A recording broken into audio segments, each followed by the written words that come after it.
Despite summer having deserted us, and well, it's just basically a deluge at the moment. It's monsoon season for some reason at the moment. I'm a little bit happier with the whole West Ham transfer window stuff. I think it feels like the refresh button can be pressed.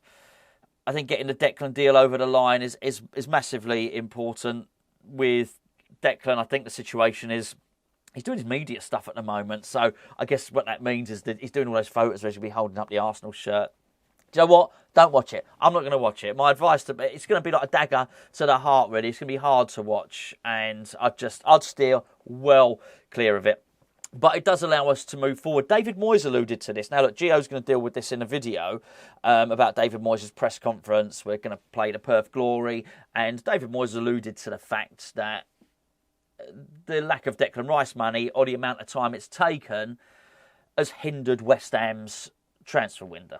And you know what? I think we all sort of knew that, really, didn't we? So no massive surprise there. But it does mean, if that is the case, it does mean we can move forward now. And that's a good thing. I certainly will be looking at some of the transfer rumours with a little bit more optimism now, certainly. I don't think, reading back and looking back at it, I don't think there was anything sinister with Arsenal, paying the money. I had a little, when I was started to get worried about it, I started to sort of investigate just online. I don't mean like a proper investigation, but it was more Inspector Clouseau than a proper investigation. But I had a look at Stan Kroenke, and I had a look at his portfolio: Colorado Avalanche, Denver Nuggets, Arsenal. Look, Arsenal are not his priority. I think that's fair to say. I'm not saying that he doesn't care about Arsenal, but they're not his priority. And it did look like he was sort of putting $250 million into each of his sports franchises. And so these solicitors, these lawyers who look over all the paperwork, they're not just Arsenal ones. They're his solicitors, they're his lawyers, and they look over everything. And all those other sports franchises that he's got are all really busy as well. So I just think it's that, basically. So anyway, it's happened now, and that's a really, really good thing. What's happened is, in terms of the transfers, that we've been linked with a number of new transfers. I'm just going to read a few of the transfer rumours today, starting with Edson Alvarez. Now, the majority of the transfer rumours will be coming from the OneFootball app, which I'll deal with in just a second. But this particular rumour has come from David Ornstein, who is the Athletic journalist. Now, Ornstein has suggested that we are back in for Edson Alvarez. Now, I'm really pleased about this because, well, firstly, I prefer his age profile to Palhinha. Alvarez is 25, Palhinha is 28, I believe. I think there's a little bit more to Alvarez's game. I think he's a little bit quicker, and I think he's a bit of a better footballer. I think Palhinha is probably the better tackler, but Alvarez is still really, really defensively good. It was interesting to hear what David Moyes said, wasn't it, about Declan Rice. He said we can't replace Declan Rice. We can't find a player that will give us everything that Declan did. And we've heard this before. We've heard Sullivan say this. So I think what I take from that is that Declan Rice is a sort of all-round player. And because he's an all-round player, we're not going to be able to get that. So we're going to have to get his driving runs and maybe his dribbling ability, passing ability, whatever it is, from one player, and maybe his defensive side from another player. And that's absolutely fine. I'm happy with that. And if the defensive one is Edson Alvarez, I'd be more inclined to believe that. Now, it does feel like this is an old rumour, but as I look at the timeline and the evolution of this transfer window, it's sort of like we were linked to lots of players because I think we thought we were going to get the Declan Rice deal done, and he was one of the targets, Alvarez. And then as it sort of took its time and it dragged on, the Rice deal, then a lot of those signings got put onto the back burner. So I think we very much heard we weren't going to get any of those. But I wouldn't be surprised if there's a lot of truth in those early signings, be it Edson Alvarez, be it Harvey Barnes, a lot of the people that were around then. So it wouldn't surprise me if we go back and revisit them. The danger is with us not getting the money is we're almost asking for these players to wait or asking for those other clubs to wait. Not everybody is going to do so. But I would like to make the point with West Ham. I think West Ham, it's easy to be down on West Ham, but West Ham are still in a really good position to be attractive to players. Maybe not the very best. We can't go out and get Jude Bellingham, don't get me wrong, but we've just won a European trophy. Our profile is high. We've just got a director of football who is well known on the continent, so players will want to come in to work with him, and we do have 100 million to spend, it seems. So for those reasons, those three things put us ahead of most other European teams. So as you know, I'm not buying into this suggestion that we're not going to buy anyone. Hence the moustache thing, right? I have to grow a moustache until until West Ham sign a player for 25 million. I'm very, very confident. I'm not worried about it. Honestly, I really don't think we're going to be getting to this time next year and me looking like Father Christmas or whatever. Has he got a moustache? Is a moustache still a moustache if it's accompanied by a beard? I don't know. Maybe you can let me know. But listen, we got loads and loads of, I say loads and loads, we've got a few other bits of transfer gossip to get on with in the remainder of this video. Before I go any further, this video is sponsored by the OneFootball app, and that's where I'll be getting the remainder of the stories from. Now, the OneFootball app is a free football app, and I would strongly recommend that you download it if you haven't done so already. Not just because they're sponsoring us to say that, and they are, and we're very grateful, but because it's the best football app. You know I'm telling the truth because I even say it when they're not sponsoring us. Myself and Gio probably first got sponsored by 2-3 years ago, something like that. We've continued to use the app all the time when we're doing our build-up shows. We use the OneFootball app because what they do is they give you all the latest team lineups, all the latest West Ham news, injury news, fixtures, everything you want. It's not just a West Ham app, it's a football generic app. But when you sign up, it asks you who you support. Once you tell it, it aggregates all the news from around the newspapers and the websites for the team that you've chosen, obviously West Ham in our case.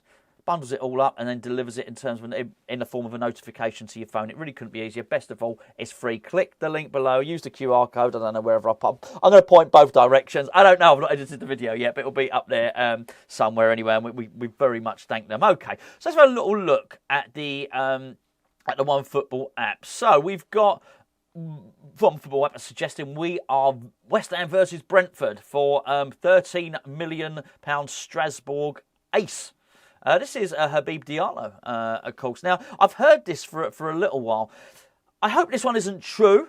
And I'm going to say, where's the poppycockometer? Let's go. Do you know what? I'm actually going to change it. I'm going to change it to the poppycockometer because it sounds better and it's harder to say. So, let's get the poppycockometer out. I'm suggesting this is a load of old nonsense, basically, Habib Diallo. He's 28. I hope not. All these players, Ward, Prowse, Polinia, Habib Diallo, come on, this is not what it's about. It felt last season an awful lot of times like we had an ageing, I was also going to say geriatric, we had an older team, okay? And it very much felt like that. So I'm going to say no. I'm definitely going to say no to this one. That's not me being in the know. That's just my hunch. I just think not.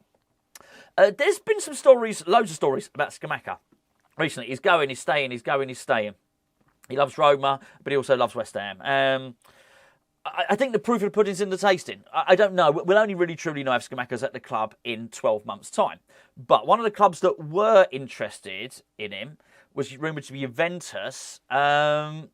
And there's, was Juventus, was Roma, was AC Milan. AC Milan have already done some business. They've signed Christian Pulisic. A little bit disappointed there because I thought he would have done really, really well at West Ham, Pulisic. But I like him, really good player, quick. I think he'd probably suit our style really well. But Roma, who are the team that were based, that the article, the Gazzetta dello Sport article was based upon, it looks like they might be trying to sign Alvaro Morata. If they do, you can only assume you can assume a load of things, but I would assume one of three things, really. Either, firstly, that they've dropped out of the race for Scamacca. They either don't want him because they don't want him, they found somebody else, or maybe, just maybe, he doesn't want to go back to Italy. Maybe as I say, we're not going to know. However, I'm pleased to hear that he's happy here. I'm not going to place too much stock in this game against Perth Glory, but I am going to be really watching with real interest what happens when we play Tottenham, which they're also on our Australian tour. So that's going to be interesting. Brilliant for the Australian fans. You know, one of the benefits of doing this job, doing Hammers Chat and having interactions with everybody, you sort of over time get to know where everybody is from. And we have a lot of Aussies who follow West Ham, and because they come and they say, tell us, I'm from Australia, and it's really good, I think, for West Ham to be down there. And I know it's a big country. If you're over the other side of Australia, it ain't going to be easy to get over. Size of a continent, isn't it? Let's be honest. But I'm really pleased for the Australian fan base to be able to go and see some of these players. I'm not only going to talk about Harvey Barnes because I'm going to do that. I've got to say, I need to check something out with Harvey Barnes. I'll be doing that as a sort of separate video. It does appear this Dennis Zakaria rumour will not go away. The Dennis Zakaria one I don't get. I understand why we couldn't go and bid for Edson Alvarez from from Ajax until we got the Declan Rice money. But I don't understand why we couldn't buy Dennis Zakaria, bearing in mind it was initially on a loan, and so the first payment wouldn't be until 2024 anyway. So now I'm wondering how much we do actually want this player. And I do think it will be a smokescreen. I do think there's an element of smokescreen. And I cast my mind back, I think, to last year when, as I mentioned, I think that there were players that we signed that we were linked with. And we signed them, and I guess there wasn't much of a surprise there. But there was no big build-up to Scamacca, Paqueta or Flynn Downs. Now, what that tells us is that the club are infinitely capable of chasing a signing, negotiating with another club and the agents, and getting to the point where a medical is being done without anybody knowing. And that that fills me with joy, quite frankly. I'm very, very pleased about that, because I'm looking forward to signing players. Look, would I really like the two players that really caught my eye, as I've said numerous occasions, Yunus Musa and Alex Scott. I'd like those two players? I absolutely would. But there's one thing that fills my heart with joy even more than maybe signing one of those two players, and that is us signing a player that nobody knows about. You get up in the morning, you have your cup of tea, and you're watching Sky Sports News, and the ticker tape comes along the bottom, and there's been no leaks, there's been nothing, no build-up, no nothing. And I think whenever West Ham have done that, West Ham have done a really good job, because it ain't easy, Well, because of people like us, because of social media, because of 24-hour sports news stations, because of In the Nose, because of everything. Everybody wants to know, all right? So it's harder than ever, I think, to keep a transfer rumour quiet, isn't it? So I'm hopeful about that. I'm sort of pinning my hopes on there, and listen to what David Moyes said in his press conference. He was happy. It was nice to see him happy. Actually, he looked like a man that was refreshed from a break and a holiday. So this is really good. Looked like a man that was happy, happy to be there, which I think was really pleasing. When he suggested that he wouldn't let the press know about, he said, "I'm not going to answer any questions about who we're bidding for." But he also alluded to the fact that he wouldn't. Not only would he not discuss that, he wouldn't also discuss the type of players he was bidding for. I thought, okay, that's really, really good. Look, don't make a good. The best thing is David Moyes saying something, and we make a really good video about it. It's not good for the video, but I think it's better for West Ham. It is that if he keeps it quiet, and I think that's really, really important. So I'm absolutely pleased about that. We have also been linked. One last one from the OneFootball app. West Ham and Crystal Palace are keen on Torino defender Per Schurz. A Dutchman, 23-year-old Dutch player. There's a deal to be done there if we really want him, isn't there? Bearing in mind they want Vlasic. I'd love Vlasic to be given a second chance at West Ham, but if David Moyes is going to be manager, there's absolutely no bloody point, isn't there? There's just no point. I'm not even going to give. I need to find out more about Per Schurz before I give him the full poppycockometer treatment. So I think I'll leave that be. Apparently, Liverpool have watched him. This is an article in the Evening Standard, and as I mentioned earlier, the OneFootball app will go and search the internet and newspapers for West Ham stories. So this is one the OneFootball app have taken from the Evening Standard. So I think that's really interesting. I don't know anything about him. I'm going to go and find out now, because the first I heard of it is when I was reading it right then. Should be interesting. If we are interested in someone from Torino, hey, we've got something that they want, they've got something we want, and a Schurz for Vlasic little swap deal. In fact, let me click on the article. Maybe we can find out what he's valued at.